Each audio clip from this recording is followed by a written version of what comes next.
So, all right, 9:05. I think yeah, it's time to start. And I hope maybe a few people are going to join us a little bit later. But thank you for joining. First of all, welcome everyone. I hope you can hear me very well. Otherwise, give me a sign if something is not working. Yeah, also, I will start with a presentation first again, then we go into some 3D printing. I showed it earlier already, but yeah, the printer is active. Do we have a light here? Yeah, so maybe you can see I'm printing something. I will explain you later what it is. And yeah, I hope everybody had the chance to look into the software that I was recommending, Fusion 360 and Rhino. So if you have a test version installed, perfect, because you can just, while I'm explaining later some basic principles in CAD, you can just open it on your computer, try stuff, and well, I mean, learn. If not, then after the session, please go ahead and install it, and we will have homework then. So, but I'm going to explain you later. So here, 3D printing for beginners.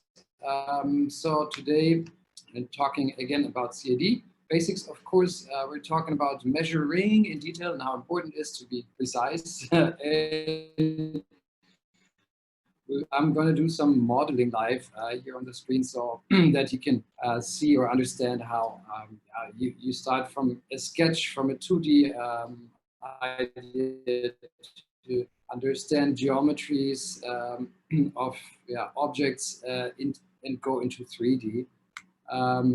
So that's the plan basically. And yeah, just I think I wanted to start with something inspiring because you guys also probably got ideas. And yeah, at the end of the day, it's like you're not learning the software for the sake of just having the software skills only. You also want to produce something, right? That's with everything you learn, you want to make use of it. And I think there is a lot of different stuff or different directions you can go. For example, in fashion, there's cool 3D printed stuff, even with other material and different materials. So there's a clutch, there's jewelry, there's even clothing that is 3D printed. Not going to go into process detail because I also don't know each and every process of 3D printing exactly, because there's so many ways.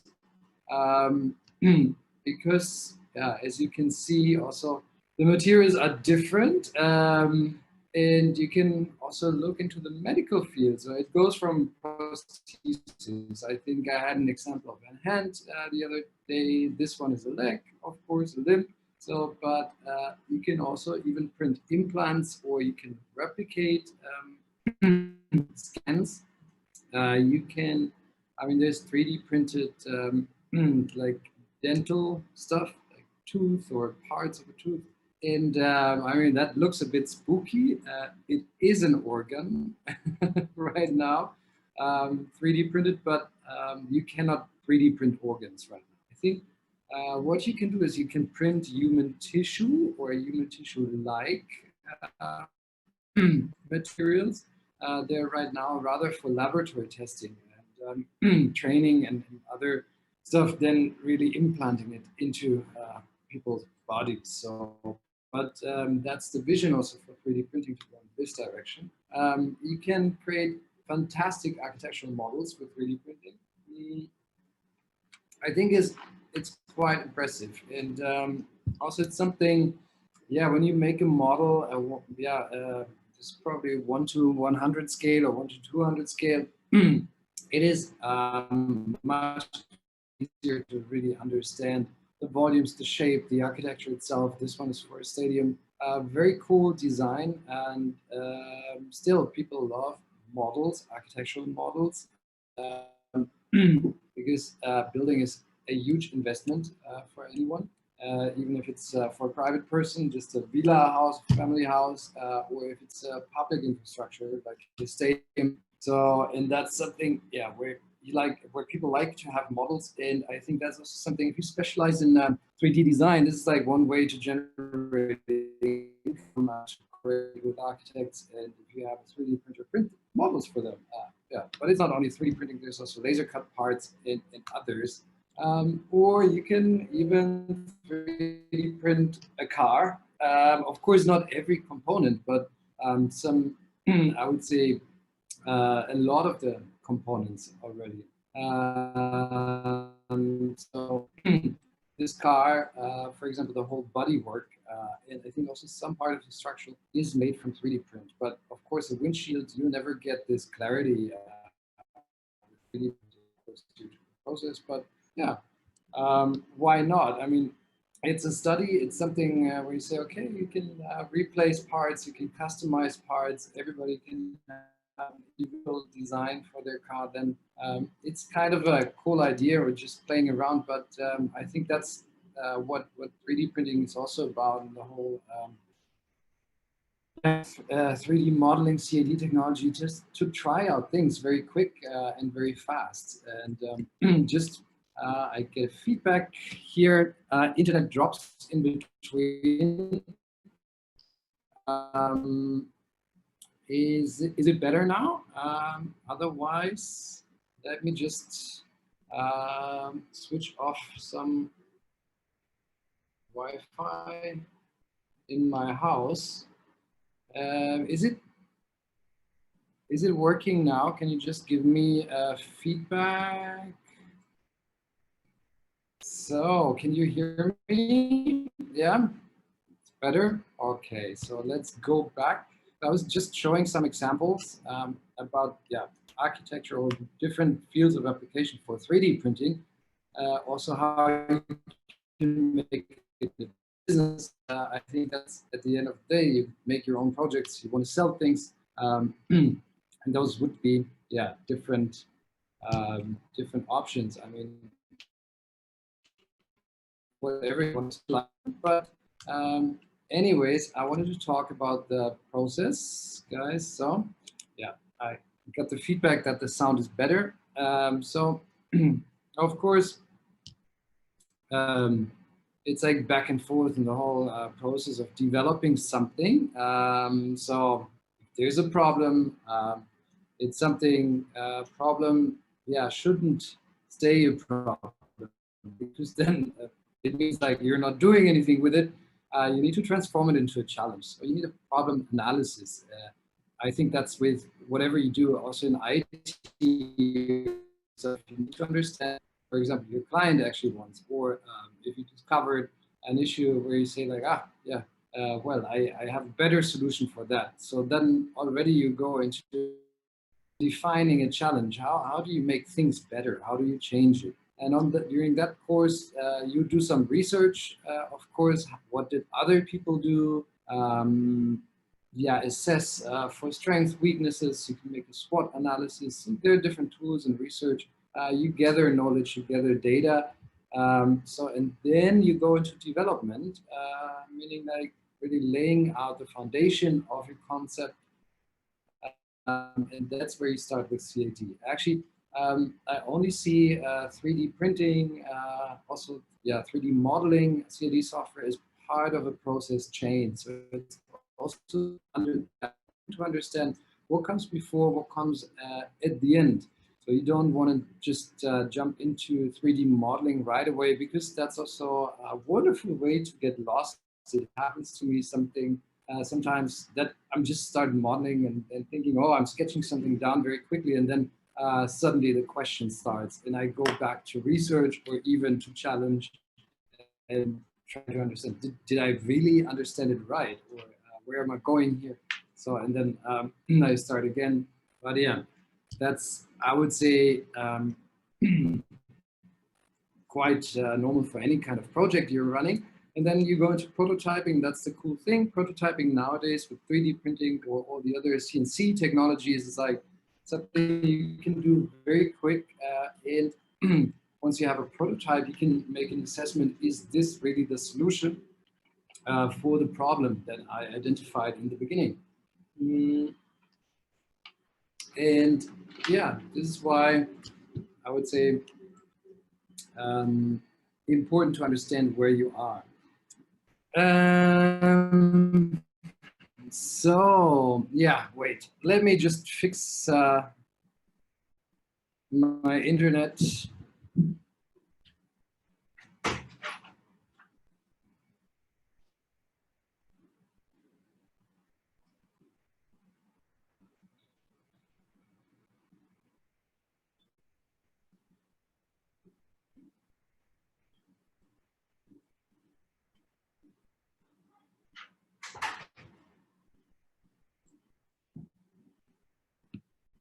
So I'm super sorry, guys. I don't know if we're still uh, just if it's stable enough to do the session. I disconnected everything from my Wi-Fi, but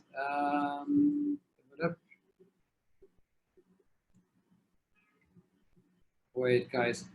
Um, can you just give me a quick feedback whether it works or not? Um, is it stable now? Can you hear me? Yeah. Okay. I tried to disconnect everything. So then let me just go over the last few slides. I don't know if that worked properly. So yeah. So I was showing you the examples. I don't know if they even if they were there, like here. So there, that was the fashion examples I was talking about. Then there are, yeah, the medical stuff that is 3D printed. That's the architectural model. And that's the car, the 3D printed car I was talking about. And this is like that process chain I was talking about earlier. I think, yeah, I'm sorry that it got messed up a little bit. That's happens. So yeah, I hope you can hear me now better, and that you can see the screens. So just let me go back. Where are we? Da, da, da.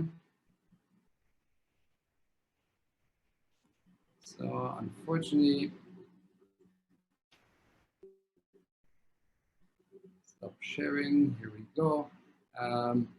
Yeah, still breaking in between. Yeah, I'm super sorry. I don't know how to fix it. Let me restart my router. Otherwise, yeah.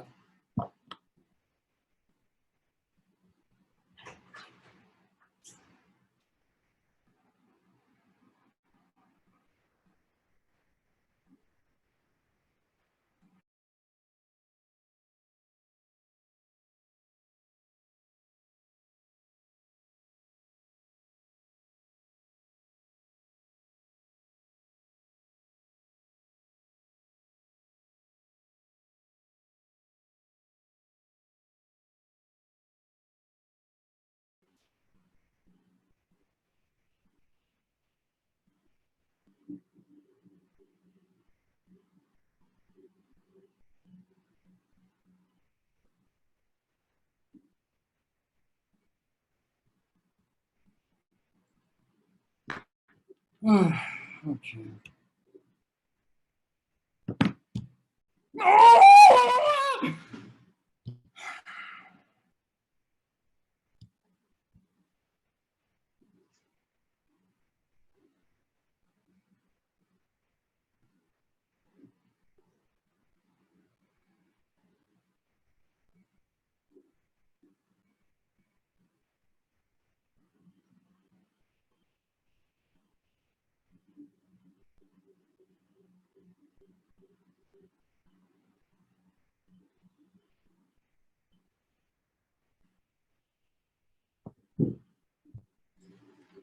Oh, oh, oh.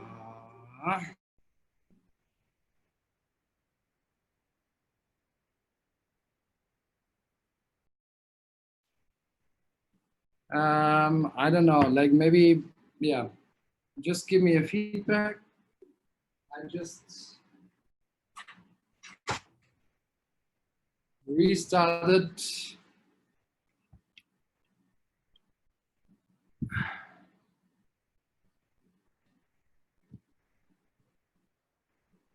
So I don't know. I just restarted my Wi-Fi and everything. I hope that that was helpful. But already we lost two participants, and I think, guys, to be honest, let's reschedule.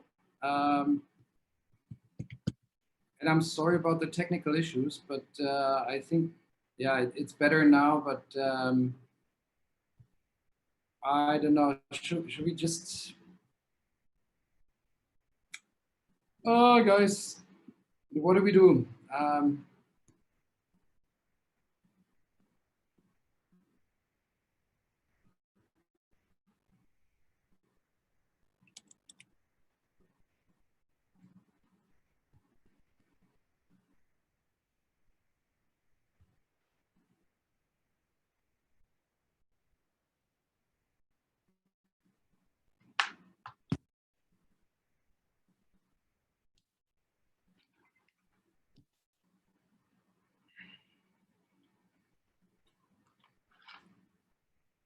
So, yeah, I don't know how much sense it makes to continue um, due to all the technical problems.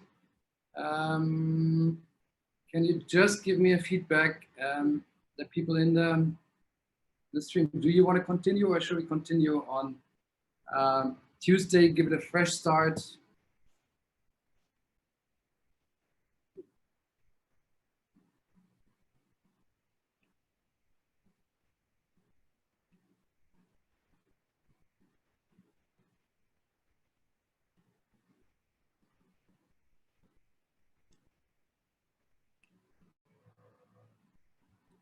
Okay.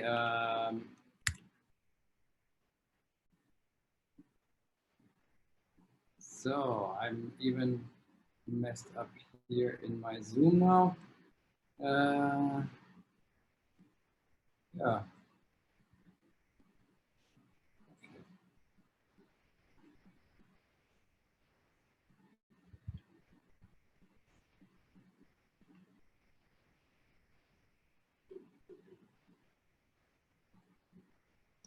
Yeah. Guys, I think, I don't know. I'm getting a little bit. Yeah. Yeah.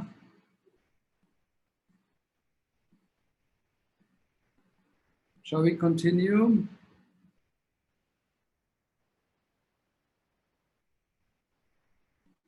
All right. I have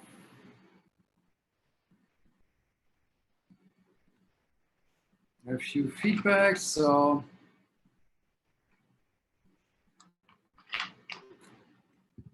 okay. Yeah, I'll share the presentation anyways with you. So that means, yeah, you can see the pictures then. And yeah, so you can see the presentation. Then I will upload it on the Aki Coach. You can find it there. But what I just wanted to show is like example work or projects that I did. So, for example, I think everybody knows that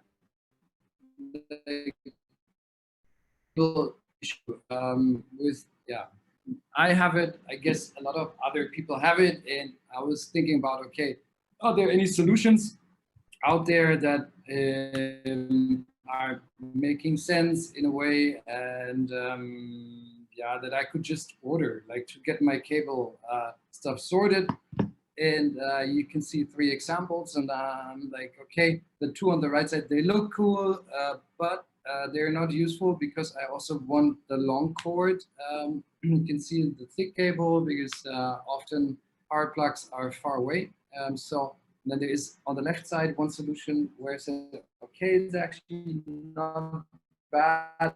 It's quite bulky or big, and there's a lot of excess material that we don't need at the end of the day. So let's see if we can find something online. That's what I recommended. Is the Thingiverse. So um, that's where I looked for 3D models, and I'm also saying, well, okay, nice, but either too big or yeah, the one is just a fix. I couldn't really find what I was looking for, so that's where I started thinking, okay, let's measure my charger, and yeah, let's make it a 3D first. So because then I was using that 3D to just print it out on paper and start sketching and to really come up with ideas how I can work around this challenge. So from there, I went then back into 3D software. How can I make it happen at the end of the day? Came up with this solution. I was like, okay, quite happy. Um, Printed it, tried it, failed. So didn't work, but that was a big learning, and I'm just yeah. Uh, I'm sorry. That's my colleague from the PR department. Yeah, so that's what happened. But I'm gonna make another version and try again. And I think that's how you also work with 3D printers. You gotta get to know the material, the strength. In this case, it was the hinge you can see on the left side. It was just too flimsy, and it broke away after uh, just a couple of times, like a few times opening and closing. So, and again, like I think the question is what you want to do at the end of the day with 3D printing and CAD skills. Back to measuring, I introduced to you the veneer caliper. This is just very quickly again. Most of them should, I mean, all of them should have a metric scale. Some have an imperial scale. In general, I would recommend just to use metric scale when it comes to CAD. I don't know, because I'm only using metric. I'm getting confused with imperial scale, to be honest. And you know that also spacecraft crashed because of imperial scale and this kind of thing. So yeah, my recommendation. And when you use the veneer caliper, so what you can see, or it's super precise, up to 2 digits behind the dot.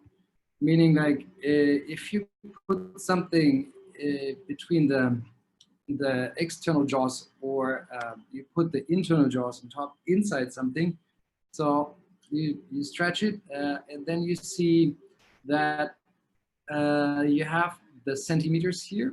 That's like from 1 to usually somewhere around 15 centimeters in a caliper. But then you have the millimeters that are the small strokes. And then you see that on the bottom, like left of the zero, these strokes are for the dot zero, like what comes behind, like the tenth and the hundredth of a millimeter size. So in that case, you can see that the stroke here, it aligns, you would always look where is the one stroke between 0 and 10 that aligns again with the scale here. And you can see that the 7 almost aligns with that stroke, but the 7.5 is perfectly aligned. So that gives you the exact value of 27.75. I think you need to play around with that, but you get used to it very, very quick, I think, once you got it. But I would say very important to use something to measure. I prefer the vernier caliper, but you can also use a simple ruler because 3D printing, I would say, is not that 100% precise, but when it comes to that's where you need to go into that type of precision. Talking about precision, so here's another project I was working on this year.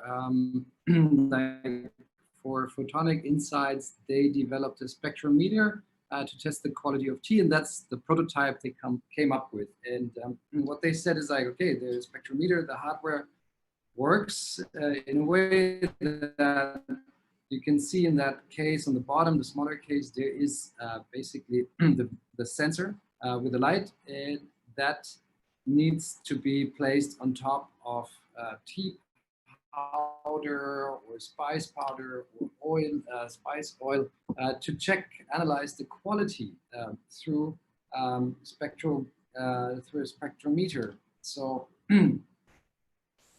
and what they said, their issue is that they don't have a proper casing. So that means number one, what they want is something to enclose the sensor, and with a hole we can look in it. And the second was that they need a defined distance for the sensor to the sample. So, and that's the bigger challenge, because they want in the beginning to really develop a series of prototypes and to understand how precise their technology is. They want to know, like, yeah, or have run several devices under the same conditions. And so this is what we came up with. And it's something, yeah, I would say I can show it to you in Rhino, where I modeled it. Yeah, something that you can do very quickly in a day or two, produce a prototype like this. So this is their sensor, the blue component here that you can see. And what we figured was we need a vessel so that there's no light, or you reduce the income of external light as much as possible. And what we found was our coffee mugs in the office. They were actually black, very ideal, smooth surface, and that's where we want to put the sample. So what I did was just measuring the coffee mug, and I will show you later how the model is actually done, with which techniques. But yeah, most important was, okay, we need a sensor case and something that holds it, and that has a defined distance between the top of the mug, the sensor. And then you need something to fill in the sample, and that's this gray part here. You say, okay, this defines, there's an exact distance between the tip of this component and the sensor. Sorry, which sits here. So it means not every coffee mug is exactly the same, because it's ceramics and you might have tolerances of a millimeter or two. So what you do is you place the whole assembly in a mug, and then you can fill your sample all the way up to this, and then you know it's exactly 1 centimeter distance between your sample and the sensor. So that's what we came up with. So, and that's something I want to start with, because it's something I don't have right now, and it's very helpful. And I use my vernier caliper usually to measure radii, but I think yeah, a radius gauge is much nicer, a cooler thing to have. And yeah, that's what I want to work on with you. So yeah, let's check. I mean, guys, do you have,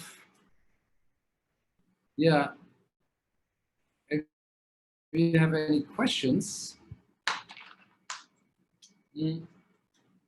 so far, then just go ahead, ask.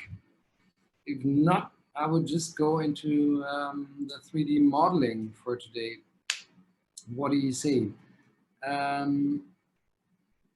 So I can show you how I would model this angle gauge, because it's actually A very simple model to begin with, because it's, I would say, a 2D sketch which is just extruded. But already you can see, yeah, what's happening there. And so let me go into Rhino then. So it's coming, I hope. Am I sharing the, are you seeing what I'm seeing?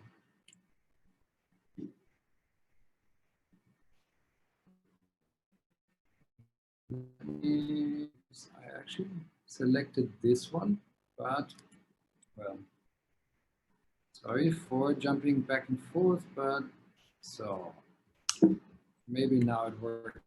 So now you see the angle gawk, how the final model, right? Can you guys all see it? Yeah.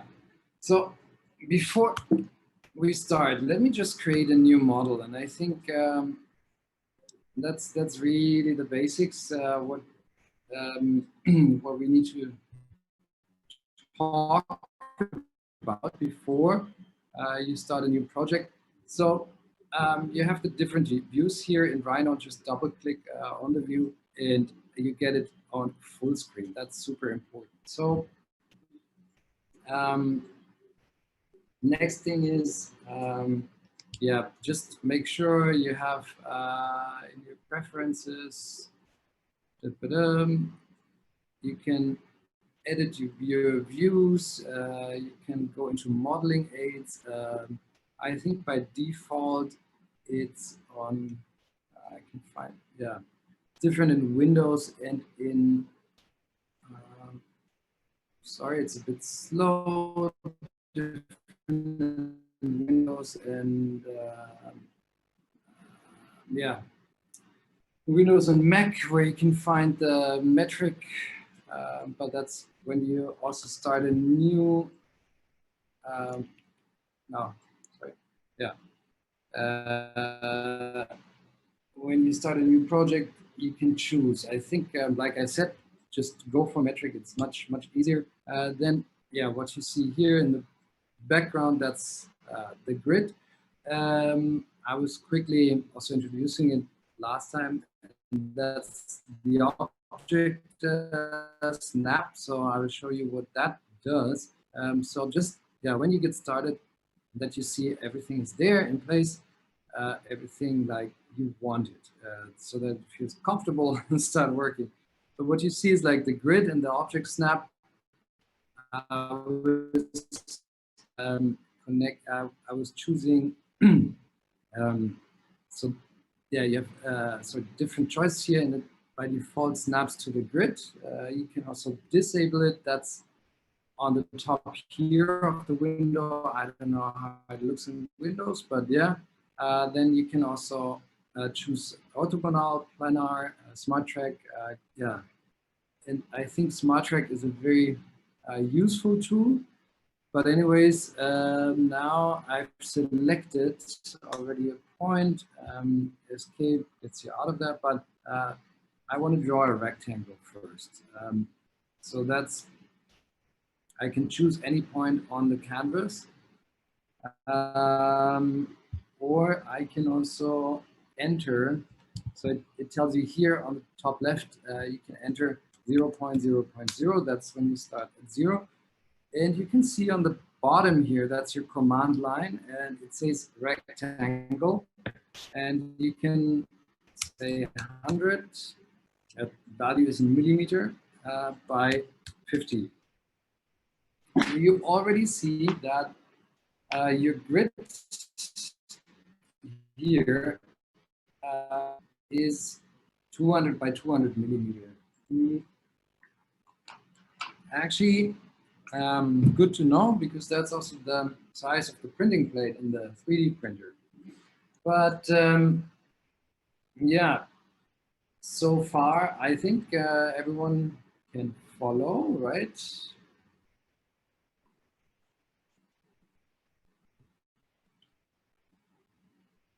Yeah. So then I think that's step number one. Um, so yeah, let's go back into Rhino. So now everybody should know how to draw a rectangle. You can do the same thing, like again, you can also enter negative values like minus 100 and minus 50. And so I'm getting again a feedback that my connection is unstable. Okay, guys, can you still hear me? Yeah, are we still connected, more or less? All right. Okay, that's great. So if you can still hear me, all good. Then let me just walk you today through Rhino 3D because I would recommend just let's get started with Rhino. It comes more handy right now to get started in CAD. And then we can actually, I wanted to do an introduction today for Fusion 360 as well, but I will share some links. A very cool guy, Alex Christensen. I think he explains it super, super well, much better than I could explain it, Fusion 360. So you can watch some of his YouTube tutorials and then also get to know Fusion 360, and we'll repeat that one. But so then for today, it's just going into Rhino. And so what you can see here is we're going back, and I started the radius gog, I called it. Let me just open this. So I was drawing a few circles and started arranging them. So how to draw a circle is as simple as the rectangle. You select it. I'm sorry. Yeah. So you can select it here, left high, just hold click, and then you have different options. Circle, center radius. You can have circle diameter, 3 points, circle round curve, but I would say that's all nice to have. But you would start with a circle, the normal circle first. So what you see here is what I did. Where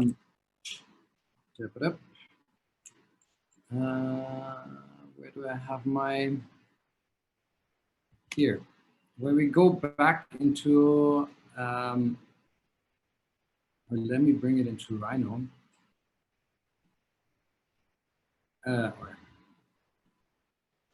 So what you can do, which is actually very cool, is you can place a background bitmap into into where is it? No. Sorry. Here we go. Into Rhino. So, and that means, yeah, you don't have to switch back and forth all the time. So right now, yeah, you can, I would just move it to the side because it's otherwise confusing, but I have it on the same screen. You can also use it for tracing, but yeah, that's the tool we actually want to do. So what I did was I drew a circle with a radius of 22 here, and one with a radius of 8 there. I adjusted a little bit. I don't like this point something yeah, dimensions because they make it quite complicated. Yeah, make your life easy. Don't go that far into all this small past comma world. You don't need it. If it's yeah, if it's not necessary for certain fittings or something. Of course, you can go into these details. The ones, yeah, when you go more into engineering. But for this one, it's what I wanted to show you. Now it's finally done. So here we go. It's printed. It just came out. Yeah. So that's the final model. So of course, like this is precise in a sense. It's 11 radius of 11. And sorry, it's a little bit to get it off. Here we go. So that's our angle board. Yeah. So this radius is super precise, of course, but does it really matter if this is 111.26 or something? No, it doesn't. So make your life easy. Just draw it how it comes, and yeah, don't overtype too much. So here, this is the final part. But going back into Rhino, I show you how I did it. So what I wanted to do is like starting with a radius of 11, and then you can see here there's a distance of 2 millimeters in between. What is not specified is like how deep you go inside here, but so that is something I just defined it by myself. And then I was looking for a smart way to basically go from the center of the circle, scale it 1 millimeter, to make the distance equal, and also how the depth proportional to the circle. So then basically I drew a line. So that is proportional when I scale it, and that's how I can then finally arrange it. So, and then I have all these beautiful circles here. And now I can go ahead, very simple. So, and say like, okay, let's just, and this is why I like working with a grid. Let's just place it here on the grid. So, you know, oops, all right. Here, that's the object snap. It says N intersection quadrant. So yeah, I can just place it anywhere, and I know, okay, now this is my grid line. This is 1 millimeter, one box. This is 2 millimeters. So, and I say, okay, this circle is supposed to go 2 millimeter here. And now from there, and now I want the distance of 2 millimeter between this circle and that circle. Yeah. So what I do now is basically I have the command move. So I'm sorry if I'm a bit fast here sometimes, but it's this icon. So that what you do is like you select an object and you say move. You click here, and then it's asking you from point to point. And you can just click anywhere on your screen, doesn't matter, and move it 2 millimeter. So, and that's what I do. Like with this object first, I just move it here. So with the object snap, I know, and I can zoom in very deep. And you can see it's precisely at that point where I want to have. Now I can say move 2 millimeter on the X axis, and I can do it like that. The other way is do it numerically. So I select this object, and I can place it here. And I can also, if I hit enter, I just repeat the command move, and then I can say 2, and it would ask me in which direction, so I can choose. And here we go. I can choose, this is why Smart Track helps. Again, I would push it there. So that's how I just quickly work my way through. Yeah, I think that's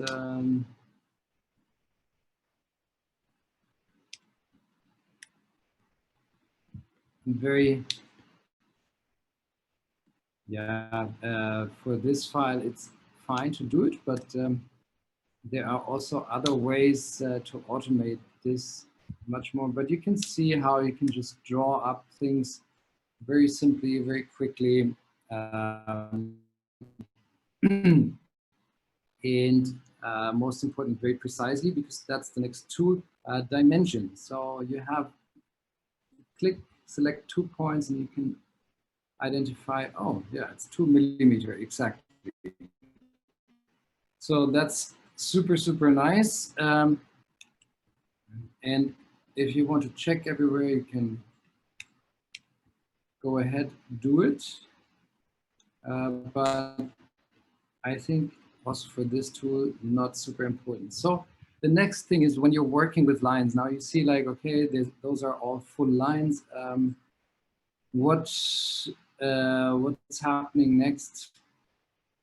Oh, and I forgot. You see, like this is just the 4 mil radius, but we want to put one for 3 mil. So let me just copy paste this. I'm using just Command C and Command V. Like with most of the software, I want to scale it.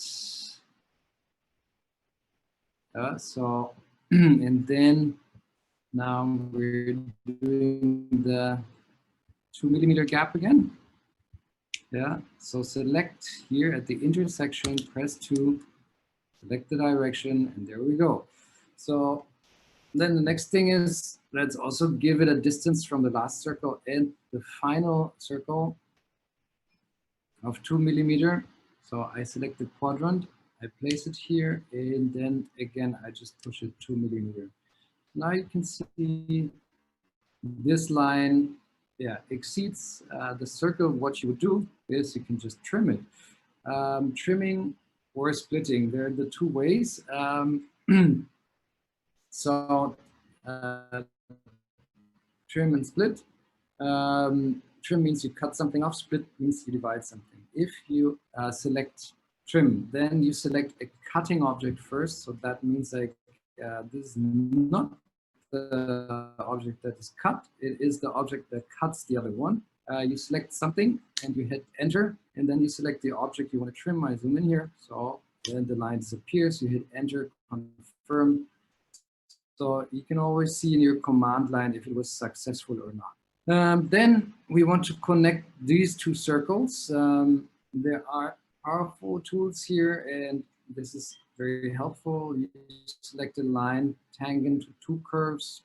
You select the first curve and the second curve, and it just draws you a line automatically, which is pretty cool. Just make sure that you press somewhere close to where you think the impact is, because otherwise it could go wrong. It could draw you a line from above the circle to underneath a line you don't need, and then you wonder somehow sometimes where it gets that ideas from. So you select these two lines.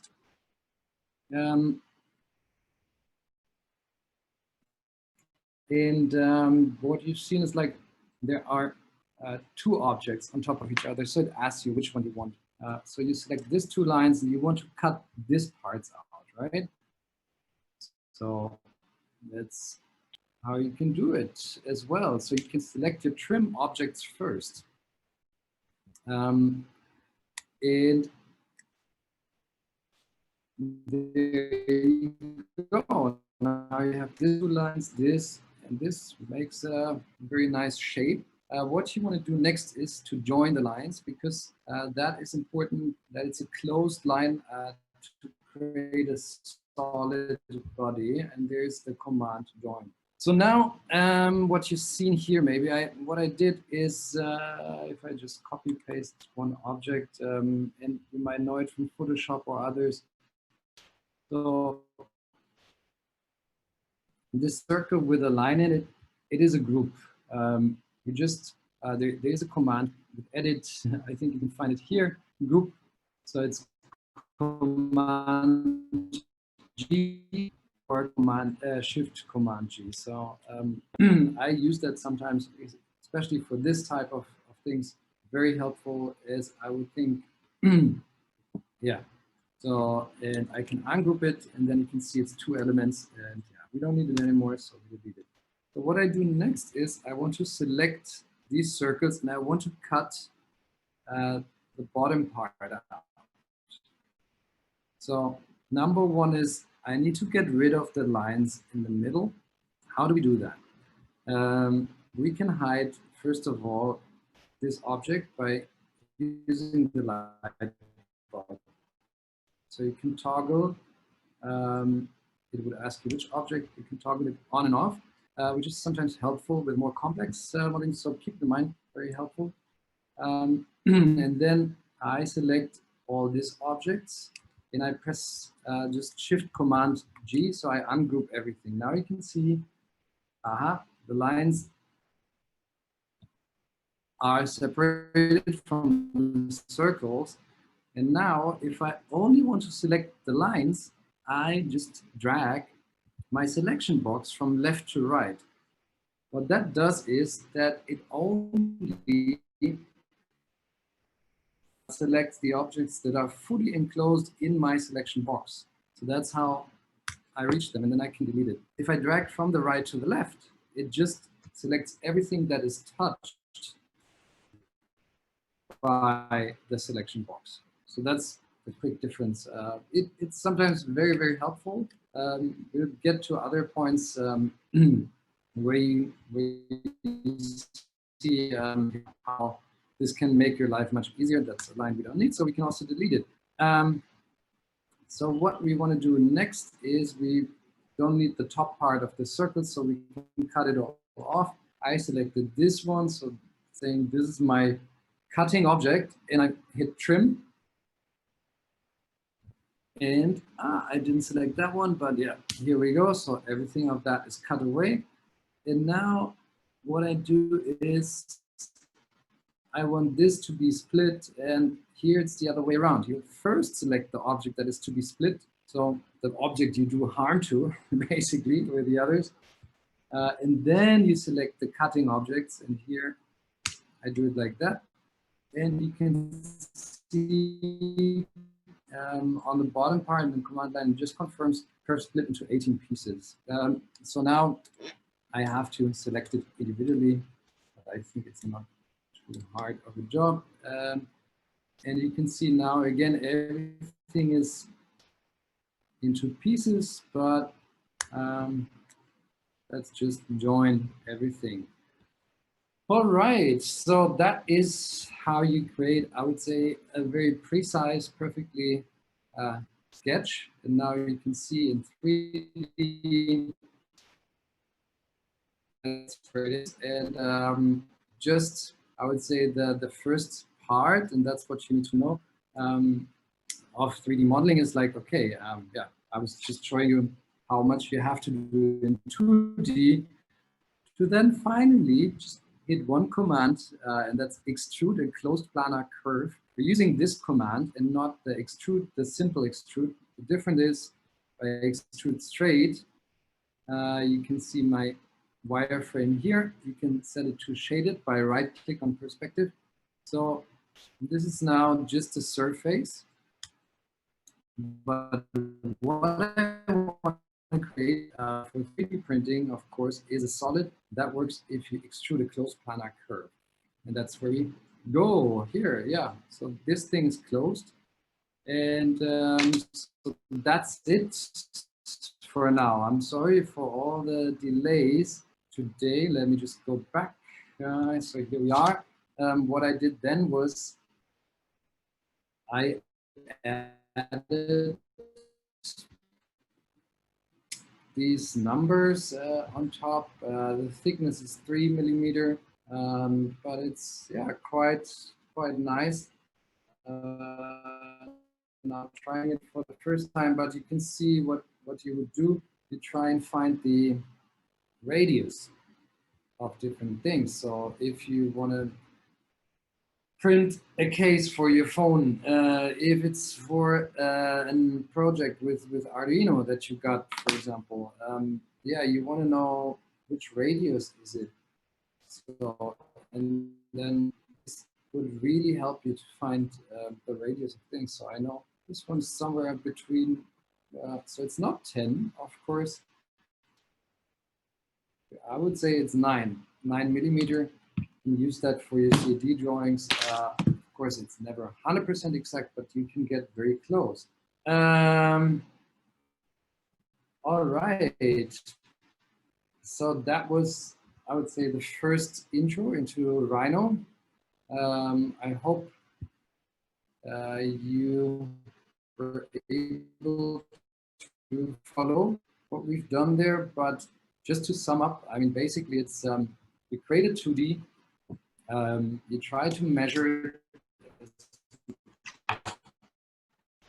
as perfect as possible, either with a near caliper, or now we also have the radii gauge, or with a ruler.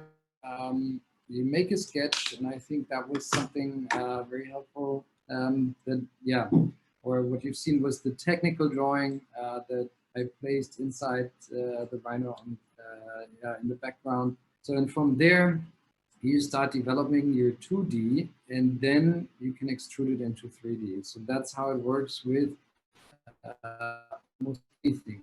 You start 2D and then you go 3D. There's just the differences of, I would say, what you can do is, or think of if you have an object. So think of it as blocks, for example. So you see like, okay, this, when you look here, is a triangle, and then it's extruded in that way. This one is a block, and then there's something cut out here, right? So think of it as deconstruct the things you're doing. Then if you see this one, see it as a revolving object. So meaning it has a profile, and you want to revolve it, it's cylindrical. Or it has this profile, a circle, and you extrude it this way. So that's how you have different options developing things. So there are always many ways. Nothing's wrong. I think it's more about what you feel comfortable with, what for you makes sense at that point. And that's how you get into a 3D modeling. Always try to identify what is a 2D shape of something. And then from there, you go into extrusion, and that's how we do it. All right, so I think that's it for now from my side. And apologies again for technical problems. Yeah, I hope next week we're more stable. And let me know if there are any questions.